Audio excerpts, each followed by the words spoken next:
अस्सलाम वालेकुम प्यारे दोस्तों। लोकसभा चुनाव के नतीजे अब पूरी तरह साफ हो चुके हैं। इस चुनाव में बीजेपी की अगुवाई वाली एनडीए को 292 सीटों पर जीत मिली है। वहीं कांग्रेस के नेतृत्व वाले इंडिया गठबंधन ने 234 सीटों पर जीत दर्ज की है। वैसे इन सब के बीच एक चीज जिस पर कई लोगों की नजर रहती है और वह है कि इस बार कितने मुस्लिम सांसद लोकसभा पहुंचे। बात करें मुस्लिम नेताओं की तो इस बार लोकसभा चुनाव में कुल 78 मुस्लिम उम्मीदवार मैदान में थे, जो पिछले चुनावों से काफी कम है।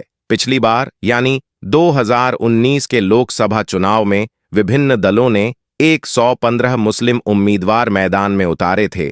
दोस्तों, फाइनली 2024 के लोकसभा इलेक्शन के नतीजे आ चुके हैं और इस बार के लोकसभा के इस चुनाव में लगभग 24 के करीब मुस्लिम कैंडिडेट्स ने कामयाबी हासिल की है। हालांकि जिस वक्त मैं यह वीडियो रिकॉर्ड कर रहा था उस वक्त भी काउंटिंग का प्रोसेस कंप्लीट नहीं हो सका था, तो मुमकिन है 1-2 सीट का आंकड़ा ऊपर नीचे भी हो जाए। मगर हाँ, फिर भी ओवरऑल आप लोग 24 से 25 सीट ही मानकर चलिए। यहां पर ध्यान देने वाली बात यह भी है कि यह जो 24 सीट्स का आंकड़ा है, ये मुसलमान की जो पूरे इंडिया में टोटल आबादी है 14 से 15% के करीब, उसके मुकाबले में बहुत कम नजर आता है। साथ ही साथ यह तो पिछले इलेक्शन से भी कम है, क्योंकि 2019 के लोकसभा इलेक्शन में टोटल 27 मुस्लिम कैंडिडेट्स जीतकर लोकसभा पहुंचे थे।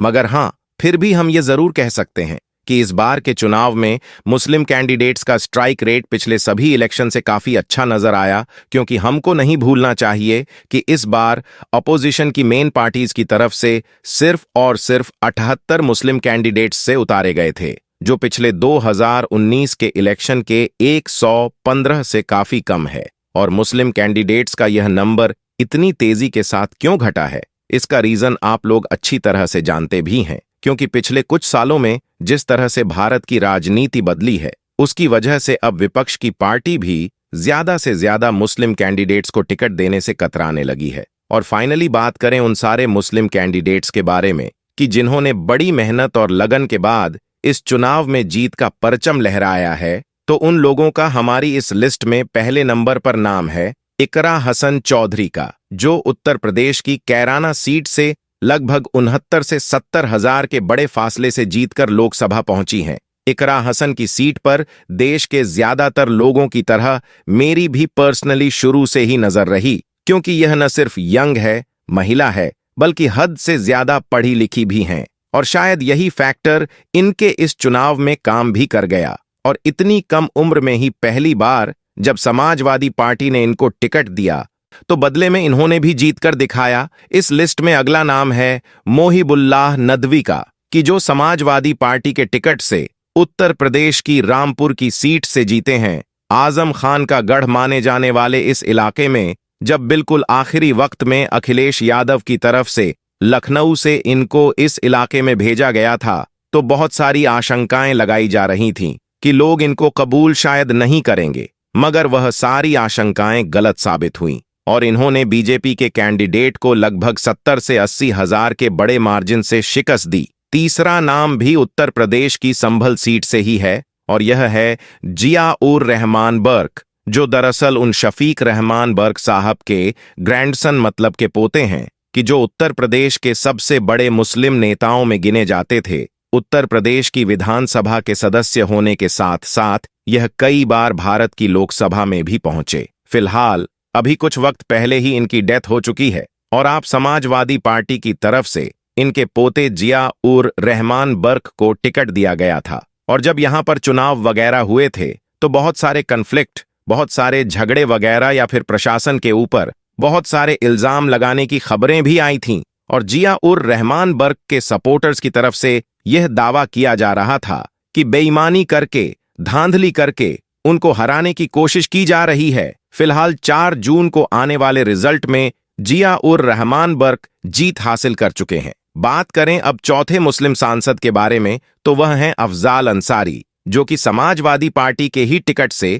यूपी के गाजीपुर से जीतकर लोकसभा पहुंचे हैं। ये वैसे किसी भी इंट्रोडक्शन के मोहताज नहीं है, ये मुख्तार अंसारी के भाई हैं, खुद भी पहले भी लोकसभा पहुंच चुके हैं, बल्कि इनके तो पूरे खानदान का ही इंडियन पॉलिटिक्स में हमेशा से दबदबा माना जाता है। लिस्ट में 5वें नंबर पर नाम है इमरान मसूद का, जो दरअसल कांग्रेस के टिकट पर यूपी के ही सहारनपुर से जीतकर लोकसभा पहुंचे हैं। जमीन और लोगों से काफी जुड़े हुए नेता माने जाते हैं और पहले से ही यह लगभग कंफर्म माना जा रहा था कि इस चुनाव में इमरान मसूद जीत ही जाएंगे। उत्तर प्रदेश की 5 सीटों के बाद अब अगर हम वेस्ट बंगाल की तरफ चलें तो वहां से भी लगभग 6 मुस्लिम कैंडिडेट्स के जीतने की खबर आ चुकी है।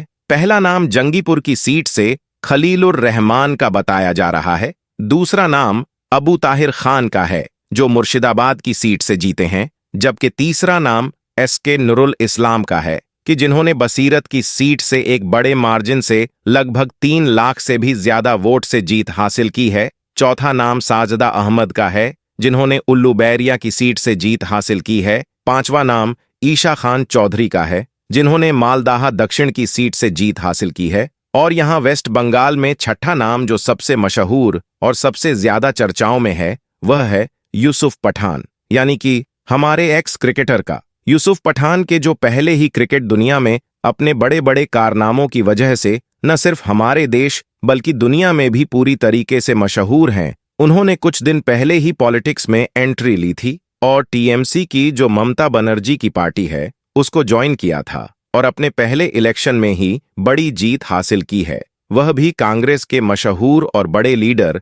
अधीररंजन चौधरी के खिलाफ। यह वही अधीररंजन चौधरी हैं कि जिनकी गिनती आज भी कांग्रेस के सबसे बड़े नेताओं में की जाती है। आप इनके कद का अंदाजा इसी बात से लगा सकते हैं कि यह लंबे वक्त तक पार्लियामेंट के अंदर कांग्रेस के मेन लीडर रहे हैं और इसके अलावा इस सीट से भी लगातार यह पिछले कई इलेक्शन से जीतते आ रहे थे, जिसका रिकॉर्ड फाइनली यूसुफ पठान ने तोड़ दिया है उत्तर प्रदेश की 5 और वेस्ट बंगाल की 6 सीटों के साथ। अब यहां पर फाइनली हमारे 11 मुस्लिम कैंडिडेट कंप्लीट होते हैं। आगे चलें तो अगला नाम तेलंगाना की सीट हैदराबाद से है, जो कि असदुद्दीन ओवैसी हैं, जिनके बारे में मुझे आपको कुछ ज्यादा बताने की जरूरत नहीं है। बस इतना समझ लीजिए कि उनके खिलाफ बीजेपी की तरफ से जिन लेडी को खड़ा किया गया था उनको लेकर देश के मीडिया ने बेवजह में हाइप बनाई, यानी उनकी जमीन पर कोई भी हैसियत नहीं थी, मगर फिर भी मीडिया में यह दिखाने की कोशिश की जा रही थी